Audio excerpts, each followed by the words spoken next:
Greetings, everybody. Hello. Hey, how you doing, Troy? Man, I'm good. I'd be doing a lot better if I was there in person, but I'm so grateful that we have the technology to be able to do this. Thank you guys for having me. It was the funniest story. I've never experienced anything like this before, just like all of us in this situation have probably never experienced anything like this. I land in London for a little layover on my way to the show. And I get this text from my manager, and he was like, "Don't get on the plane." I was like, "You never want to see that." And I was like, "What in the world?" And so I looked, I was like, "Oh my God." I was like, "This is the world has got literally." And the time that like I left Los Angeles and landed in London, the whole world exploded. And so I literally got off the plane, and I walked into the lounge, and I said, "Can I go home, please?" And they were like, "Okay." And they said, "Come back tomorrow." And I said, "Okay." And I turned around and flew back. My wife was like, "Where are you supposed to be?" So as sad as it is, and as Yeah. tragic as it is, none of us could have imagined. You guys had the foresight to be able to go, "Wait a minute, we're going to put a pause on this right now." And it was, you guys were really the vanguard of the entire world just shutting down. And so obviously you guys were the first ones to say, "Hey, we're going to reach out and let's do something virtually." So I'm honored to still be here in some way to make this thing a great experience for everybody. Thank you so much, Troy. We know we're so sorry for the inconvenience, but definitely it's an act of God, so we cannot do anything Indeed, like about it. on on every level. At some point, no matter what you believe, at some point someone's got to go, "All right, there's All right. something out here going. Everybody just calm down for a second." Yes. Oh my Yes. gosh. Well, I would love to know what people have on their hearts and their minds. I am ready to get into it. Nothing but love, Troy. Like Really? pure love. First of all, thank you so much for granting us Yeah. this honor to have you on our platform. Thank you so Thanks, much, man. Troy. We do appreciate your time. We do appreciate whatever you're doing now. And thank you so much again. Troy, we have more than 300 plus questions. Cool. Let's get into it. So it's going to be a really long night. No, I'm just kidding. No, we just picked a couple of them. Let's So do it. we don't want to keep you. Yeah. So first of all, the usual. How do how do you do? I mean, in these situations and the quarantine per se. So how is your life is going on these Man, days of quarantine? it's it has been a challenge. I'm not gonna lie. I won't say that it's been easy, but I will say that it's been incredibly rewarding.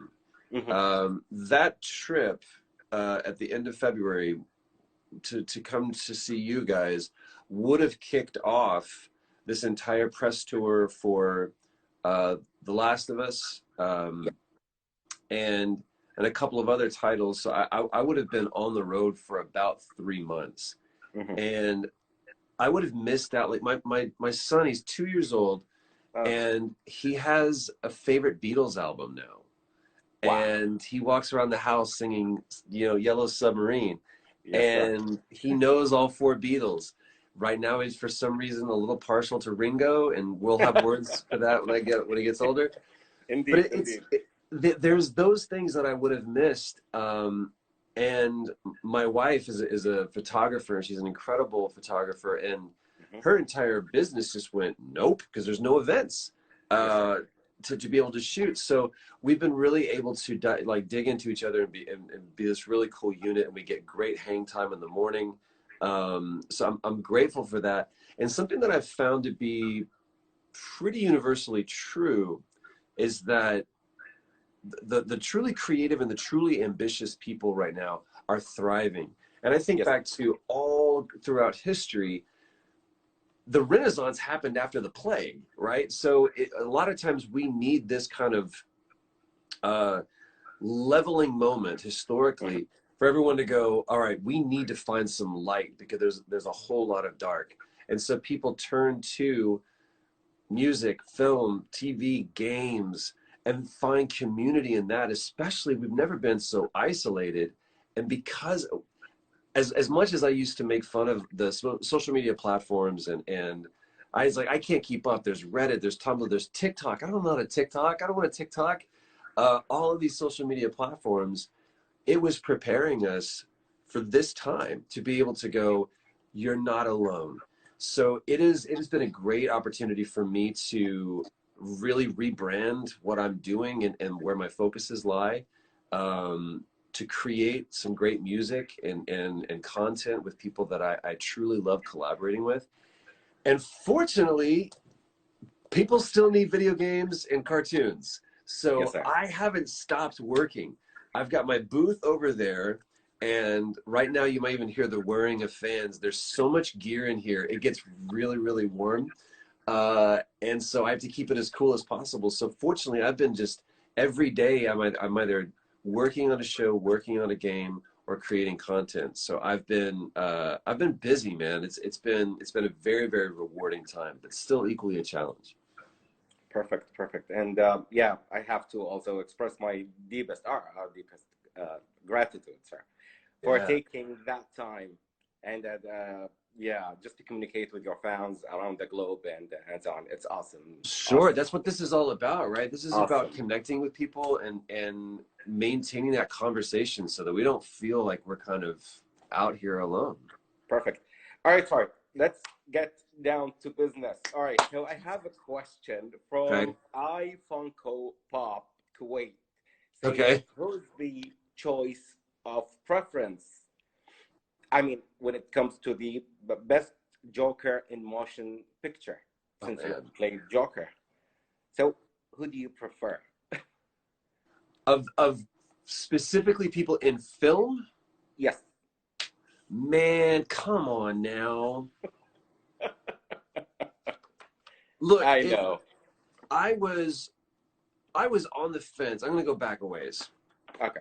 I grew up, I didn't watch it when it was first airing, but I grew up watching because of my dad, 66 Batman. All right. So that was Adam West, Burt Ward, Cesar Romero, Burgess Romero. Meredith. That was my whole thing.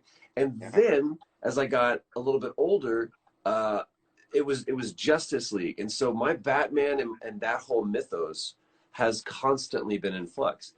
So in '89, when Tim Burton was like, I'm gonna cast what's Jack. his name? Michael oh my Oh, gosh. Michael Keaton. Thank you. My gosh. Michael Keaton as Batman. I was like, and then he said Jack Nicholson as Joker. I went, okay, Okay. okay, I can get in this. And that was kind of like the staple. I was like, that's where you go. And then in '90, Mark Hamill shows up and ruins it for everybody. Like Mark Hamill, for me, for that character, was the one that became the template for every graphic novel that I had ever read, for every cartoon that I'd ever watched. I was like, that is the Joker. The Joker. So then Heath Ledger shows up Mm-hmm. and fundamentally uproots who that character is and added back the mystery and the mythos to it. Mm-hmm. So when Joaquin Phoenix steps up, I didn't think Joker was that great of a movie, but I love, because I'm such a fan of that graphic novel, Yes, I sir. love what Joaquin Phoenix brought to that. And it literally feels the first time that it literally felt like the character walked off of those pages Mm-hmm. and was right there in front of me. Mm-hmm. So my favorite to this day, even about TV, film, everything, still remains Mark Hamill, because Mark Hamill. that for me is the one that is just always ingrained for me, which is why my Joker probably sounds so much like Mark. It's not me Yes, sir. doing a Mark Hamill impression. It's just Influence. that's who the Joker is Yeah. to me. Perfect. Perfect. Yeah. So we have our friends in the Geek House show. All right. So they have a really good question. So they're saying you have played both Batman and the Telltale series and the Joker and Arkham Origins, right? How Right. did you approach both of these roles? I mean, mentally, physically. Sure.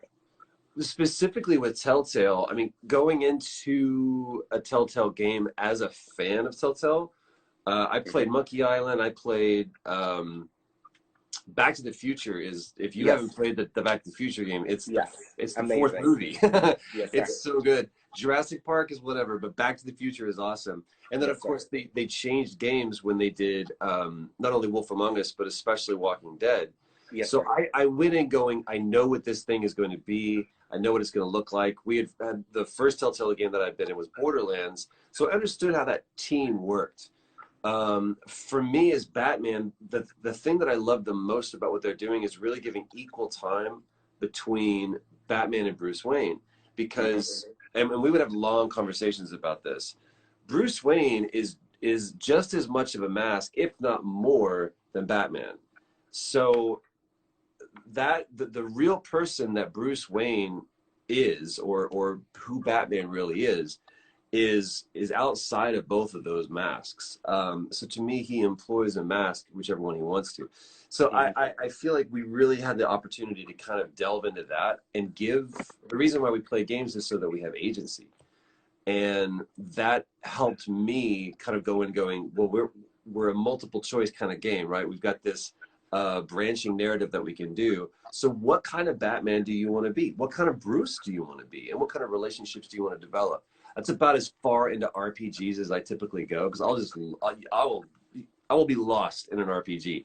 Any kind of Fallout, Bethesda situation, you're never going to see me again. I'm going to just dissolve into this world. But specifically within Telltale, it was me going in really having a strong understanding. And to be honest with you, there were a lot of times when we would sit and I would work with the writers, because I was approaching it from a very canon Batman perspective, and we would get into arguments about whether or not Bruce would say this. Would Bruce ever call Alfred Al? I was like, man, we had long conversations about that. So that game was very carefully crafted and curated. All right. Perfect. All right. So yeah, just around the corner, I have a question also about the same subject. So are we Sure. gonna see Troy in any of upcoming titles, like playing Batman or Joker? Oh man, what can I talk about? Yes. Yes. Yes. Wow. I have to do like this like constant Rolodex of like what has been talked about, what's been announced. Yeah. Look, there's stuff that we've done that we've been waiting to release, and stuff that we're currently working on right now. And that is at the behest of DC and Yes, sir. Warner Media as far as when they want to announce that. But just know that anytime someone gives me the opportunity to play this kid who grew up loving this character and this world so much, anytime they want me to do it, I say yes. As long as if it's the Joker, if they've asked Mark Hamill and he said no, they asked him first and he Okay. says no, then I'll do the Joker. Otherwise, that will always, because that's the Joker that I always want to see too. All right. Perfect. All right. So I have another question from Infinite Force.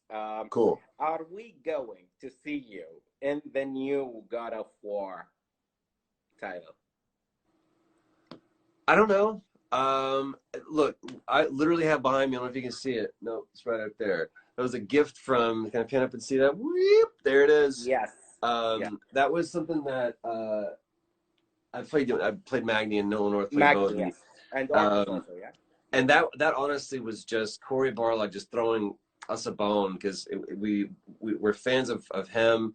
He's fans of ours. We became friends through doing this, and he's an amazing collaborator. And what that guy did with that franchise, look, I was in God of War Ascension. So as hard as that studio worked on that game, they had pretty much just squeezed the sponge as much as they could out of God of War. So when they announced that they were doing a reboot, I was like, really? Is that really what we need? And then I played it. I was like, I never knew this is what I needed. Even from just the very beginning of how that game starts, choosing your difficulty level, and then you realize that that's the tree that you're chopping down for your wife's funeral parlor. I was like, oh my God. So I was honored to be in that. Clearly, I'm a huge fan of what Sony Studios are doing. I have a long history and legacy of working with those studios. Anytime that someone wants me to be a part of a game that I'm going to enjoy playing, absolutely, on any level too. This is not just I have to be a lead. I was a day player on Yeah. that, and it was so much fun to be able to be in that world and be a part of that incredible game. Perfect. I have a question from Muhammad. Muhammad is saying, what character was the hardest to voice? Everybody asks me this question, and it's Yes. such a reasonable question, but it's the most difficult to answer Yes, because sir. Mm. every character that I play, I'm met with a challenge. It could be this character is boring, and I have no idea like I don't know what to do with it to make it interesting. Okay. It could be something that is like, man, this is really going to physically stretch me to a place that I haven't done before. Or it's going to be like, this is going to be a very dark character that's going to require me to go to some places that are really difficult to go to. So I think that my job as an actor is to look at those challenges and try to equalize them as much as I can. Because if I make some challenges too hard and some challenges too easy, I feel like I'm not doing a service to the character. Because once we start getting into comparative language, I feel like that's a very reductive way to look at the character. I look at it as like, whatever challenge I have is the most challenging thing to this character at the moment. It's the hardest thing that they've ever dealt with. So that's the approach I try to take into every character I do. All right. All right. Very diplomatic answer. Cool. Yeah, that I like that. All right. All right. So I have another question. So Valia, I think it's her name or his name, Valia. Love it. Do zombies still scare you? What's that? Do zombies still scare you? If they don't, then I mean, I'm one of them, right? Because to me, there's a great moment in The Last of Us Part One where the one of the most existential, challenging conversations of the entire game happens between Sam and Ellie, and it's not two adults; it's two children that are actually really having this debate and discourse about the soul, really, because Sam asks, was like, do you think there's still a person inside of there? And Ellie's like, I don't think so. And, you know, obviously this is right before, spoiler, this is right before Sam is about to turn. Yes, sir. But for that 10, 11, 12-year-old kid, how old he's supposed to be in the story, to be really debating these, like, man, is there, what's going to happen to me? Will I still be me? Is that is what frightens me, is like, would I still be me just trapped inside of this body and not be able to do that? So that's what scares me the most about zombies. It's not so much about them attacking me, it's about me turning into them. Because I mean, I've watched Walking Dead enough. You just got to just basically tap them on the head. Season 6 and 7, you pretty much just slap them and their head explodes. And so it's not so much about fighting them as much as it is turning into them. Okay, all right. All right, so Higgs, Ocelot, Kojima. We need to hear more about that. You need to hear more about which part. Look, man, Hideo is, I've got like, wish I could like pan around and show you my room. There's like all these little mini shrines to the all the cool games that I've been able to be a part of. And I remember where I was standing outside, and the voiceover director, Chris Zimmerman, called me, and she was like, I want you to read for this role. I was like, okay. And she said, I can't tell you who it is, I can't tell you what it's for, but I think you'll be perfect for it. I was like, okay. And she said, there's been other actors that have played this character before. It's a fan favorite. So you're going in that you're going to be up against like a lot of comparison. I was like, bring it on. Totally fine. And so she sent me the audition site. And if you know anything about Metal Gear, then I was like, oh, what else? Sahelanthropus, is not going to exist in many, many games, So without saying what the name of the game was, I was like, well, I know what this is. And I was like, is this a new character? She's like, nope, it's one that's been done before, like I told you. And I was like, oh my God. I was like, is this? And she said, there's 3 words I could tell you that would give this character away. And she said, you're pretty good. And I was like, holy crap, man. All right. So we went in, and I didn't realize that Hideo was going to be there in my session, because I knew that the Kojima, the whole studio Yes. was based in Japan. Yes, sir. And I walked in and he's there and I'm like, oh, dang, dude. Oh, man, I was not prepared for this. And in our first session, I looked, you know, we've, because they did the mocap in Japan and we did all the facial and the VO in LA. Okay. And I remember looking down at the script and one of the lines was, "You're pretty good." And I just kind of looked up at him. He looked up at me and I was just like, I get to say this. Can I say this? He was like, "Here we go." And I had to do this when I did it. And it was just this really, really cool moment of like, man, here's this game that I played. And here's someone that I greatly admire. Someone that is the reason why I'm able to play and be in so many of the games that are out now. Like, Kojima has spawned a whole generation of game makers.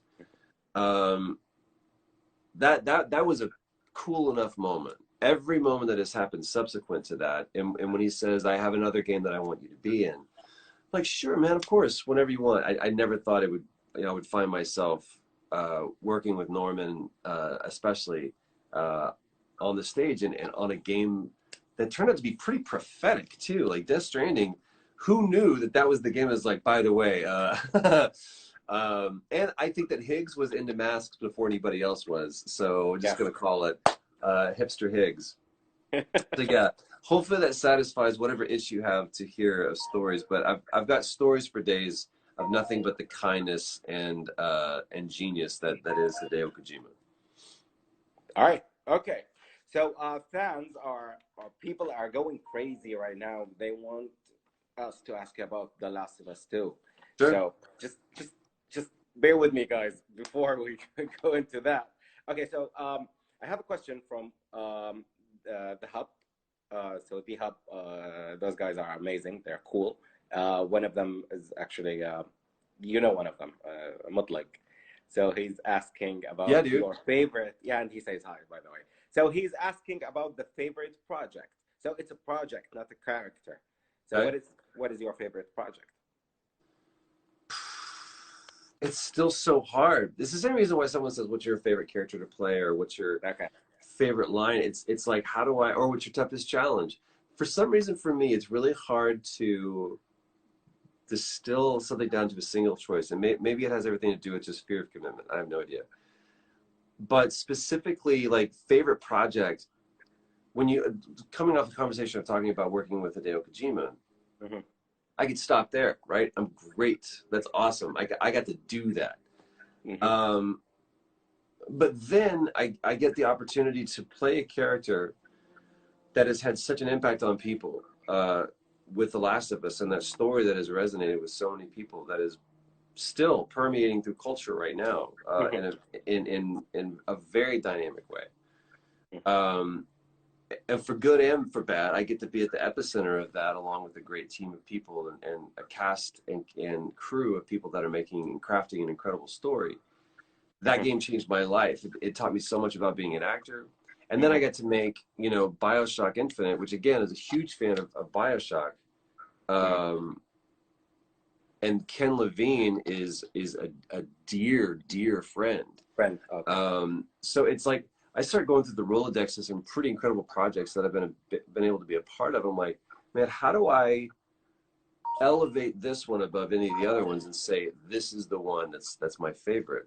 So instead, what I have to do is I have to find my favorite thing about each project and go, this is the special treasure that makes this one wholly unique, that nothing else will ever get. That's kind of my answer to that. Perfect. Troy, also, we're a pop culture event, so we do appreciate music. Sure. And yeah, unfortunately, but we'll do that very soon, hopefully. I'm down. Yeah, just you playing on stage. We know it's going to be amazing, dude. So, Sitting in the Fire. Yeah, man. What's next? Dude. So if you're kind of tracking with it, we did 2 years ago, we put out, I think it was 2 years ago, we put out an album called Moving Around Bias, under the project of Winter to the Abbey. And that was basically the same people that played on Sitting in the Fire, just born out of those almost improvisational moments. I was like, let's see what happens when we all get together and actually play this answer, or play this about that. There we go. Okay. And I, sorry, I had a phone call right in the middle. I was like, stop it. Um, so we did that, and then I've been playing those songs, and I got the itch. And I, again, just in quarantine, I've been joking with everybody. I've got a piano right here and right in front of this window. And one day, just feeling kind of alone, I sat down at the piano and I just wrote this song. And it could have just stayed there. And it was born out of me going to Instagram and saying, look, this is a really good opportunity. Just because we're in quarantine, just because we're isolated, doesn't mean that we can't create. And if you're creating something, you should share it. It's scary to do that sometimes. People could blast you. People could make fun of it. People could attack you. People could say that it's not good enough. Or people could pick it apart. But the point of us creating art is to share it. And otherwise, we're just doing it for ourselves. But if it benefits you, then it should benefit other people too. So I realized that I gave this challenge to everybody, but I didn't do that. I was like, all right, here we go.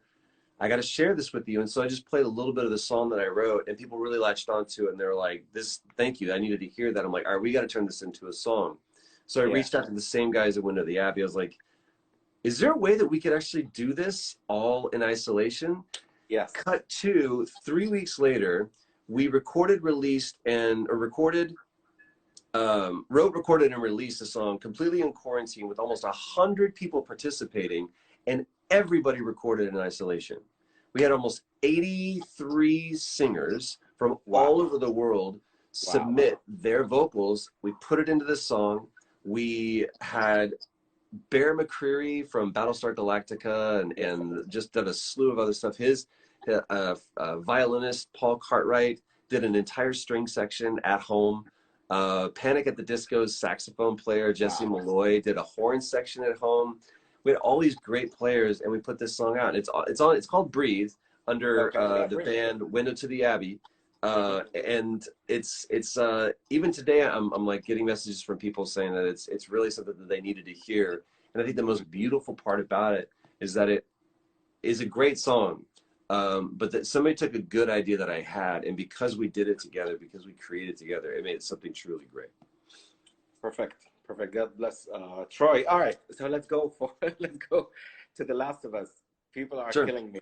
They kept sending messages there and everywhere. So they just want to know about The Last of Us, since it's going to be released on June 19th. So yeah, people are excited and anxious at the same time.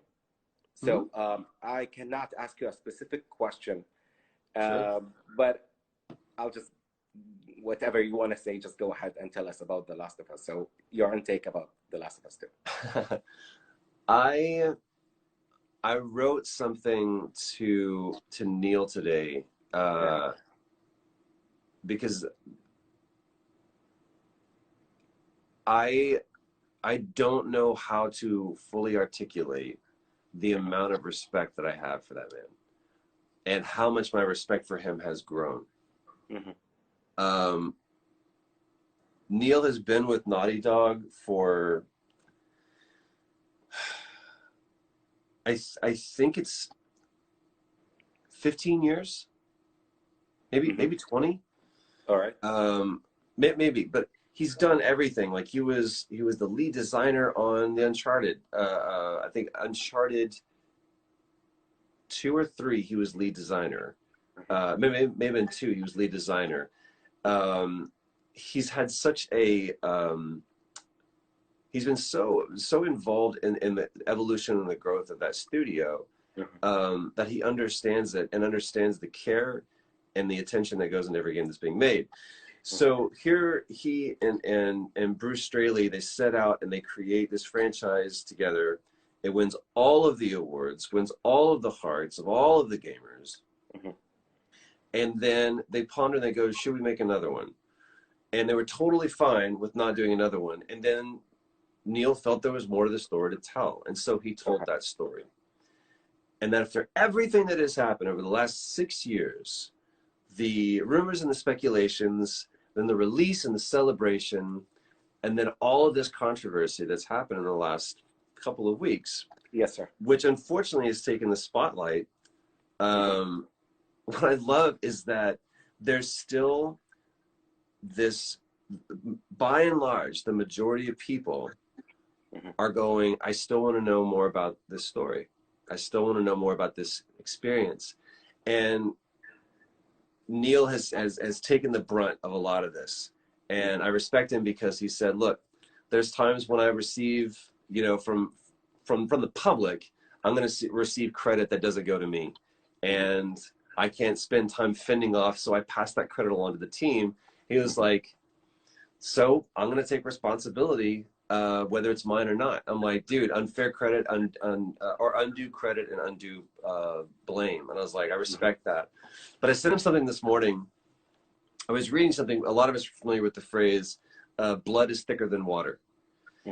And I didn't realize that the etymology of that phrase was actually much bigger. It's the blood of war is thicker than the water of birth. And so culturally, we've actually abbreviated that phrase and reduced it, changing the meaning completely, saying that blood is thicker than water, family is thicker than, I'm like, no, man, it means that, like in The Last of Us Part 1, as beautiful and life-changing as that beginning was, as that birth was, everything that has happened since then, the things that we have fought for, the things that we have fought over, the things that we have sacrificed have definitely made a far more, it's made such an impact on me. And I said, for that, I thank you for making a truly bloody game. And that is what I could say about The Last of Us 2. Whatever you, hundreds of people spent that are the most talented, top of their game, working for one of the most highly coveted studios to work for in the entire world, spent 6 years of their life carefully crafting and curating this experience, from the time you look at the box art to the time you put that disc in, from the time the opening screen comes up to the final credit. 6 years of painstakingly detailed. For that, someone said, do you feel that they're disrespecting the characters? But based on these leaks, okay? And I said, who's potentially disrespecting the characters? The people that have spent 6 years painstakingly, talentedly, creatively, carefully curating this experience over years, or the people that, for kicks and credit, threw it out there for over a few days? I was like, that's disrespecting these characters. So, and anybody that looks at them is to me is feeding into that, because there's still so much misinformation that's out there. It's kind of funny when I'm like, is that what you think? Okay, sure. Play the game and find out. All I can tell you is this, and all I will confirm is this. With everything that has happened, I am more excited, more proud, and more honored to be a part of this game. Than ever before. And find out the truth on June 19th. Perfect. Yeah, well said, Troy. Troy, last year I asked the same question. I actually asked Gustavo. We actually were hosting Gustavo, in 2019, and actually I asked him the same question, and he said, I cannot answer you, with his accent, you know. And he said, I cannot answer this question. If you need an answer, just go ahead, ask Troy. He's the most passionate. Man. Dude, that guy, man, the way that, here's what I love about Gustavo. If you know anything about Gustavo's past, about his history, that is a man who was born out of a revolution, literally, and a man who fought to live, and a man that escaped oppression and that his situation and the tyranny that he experienced as a child molded the heart that is so able to give us beauty and poetry in the form of his music. And what I love is that because he came from such a broken place, and because he was able to extrapolate the beauty out of that, he finds the beauty in broken things, and he plays things in ways that they're not meant to be played. And he's so willing to experiment and accept. There's a lot of instruments that he played on The Last of Us that are broken, that are literally not, there's like, oh, you don't want that, that's broken. And the same heart and the same mind was in Michelangelo when he passed by the Duomo every day in Florence and found a chunk of marble out on the side and says, can I have that block of marble that you've cast aside as refuse because it's not good enough to be on the floor of your church? And they said, what are you going to make with it? And he spent the next 2.5 years carving the David out of it. So it's not always about being in the perfect of circumstances that we're able to create the most beautiful forms of art. Yeah. So, Troy, we're okay. So I am excited. I just can't wait to play actually the Last of Us 2. And but just let me ask you this question. Sure. Do you genuinely believe that The Last of Us is the most decorated and the best video game ever made? Do I think it's the most decorated and like most awarded?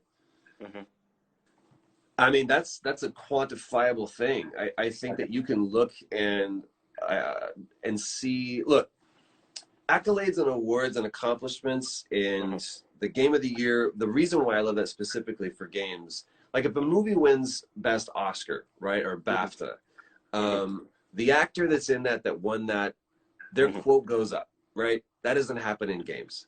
The director who got the Oscar for that film can now go off and do these things. There's some freedom and there's some license that's given. What I love about those awards that are given in this industry is that typically what that means is that the studio gets to make another game, or that people get bonuses that they otherwise would not have been given. That's why I like awards. But beyond that, they don't matter, because they are, I've sat on boards for awards before. Yes, you have 20. Yeah, you have 20 of them. So yeah. I mean, there's a lot. I'm not discounting them, by the way. But what I'm saying is they can't be the goal. And the thing that I like most about, because those 20 awards were decided by groups of 5, 10, 15 people. In that moment that said, yeah, if I had to guess, this is my best game. What I love more than that, more than the 20 awards, are the 15 million people that have played that game, and the people that have come to me at conventions like yours, and just, I said, I have to tell you my experience, and I have to tell you what this game meant to me. Those stories and those experiences and those memories mean to me way more than Game of the Year or any BAFTA. Those become the awards and the accolades that I wish I had on the shelves. There's Naughty Dog has so many awards that they don't have room for them anymore at the studio. There's some that are in the bathroom. They're just like right next to this sink. It's like, here, oh, here's our BAFTA, you know, whatever. So we just have so many awards because they make award-winning games. But by and large, with those people there as well, is they're not going for the award that's going in the trophy. They're trying to make a game that they're proud of, that they want to play, and that they know that the people that have supported them through the years, that they want to play. All right. So we'll be seeing you now. Yeah, that's also a question from Winchester. So she or he is asking about, are we gonna see you playing alongside North in the retro play? I mean, The Last of Us 2. We'll see, man. I love those guys. If they're gonna play The Last of Us Part 2 and they want me to be a part of it, I would love for them to reach out and ask me to be a part of that. It's been informative, yet thank you so much, Troy. It's my pleasure, man. It's been an experience. Thank you so much for your time, first of all, and definitely we cannot wait to see you here in Kuwait. Yeah, man. Just just be there. But first of all, you have to be safe. Yeah, just Yes, be safe. Just stay home. Don't go anywhere.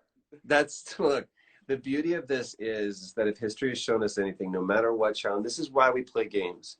No matter what challenge that we're met with, we, especially as gamers, understand ultimately we're going to beat that boss. Ultimately, we're going to clear this Ultimately, level. Ultimately, we're going to level up. And when yes. we do, there may be more challenges that lie ahead, but we will get to the end of the game. Um, so that's something that I look forward to. And trust me, the second that we're able to, the second that we're all giving the thumbs up and it's safe for everybody, I will be there with bells on. Thank you so much, Troy. It's been a pleasure. Thank you Thank for you, your man. time. We do appreciate this opportunity, and hopefully we'll see you here in Kuwait.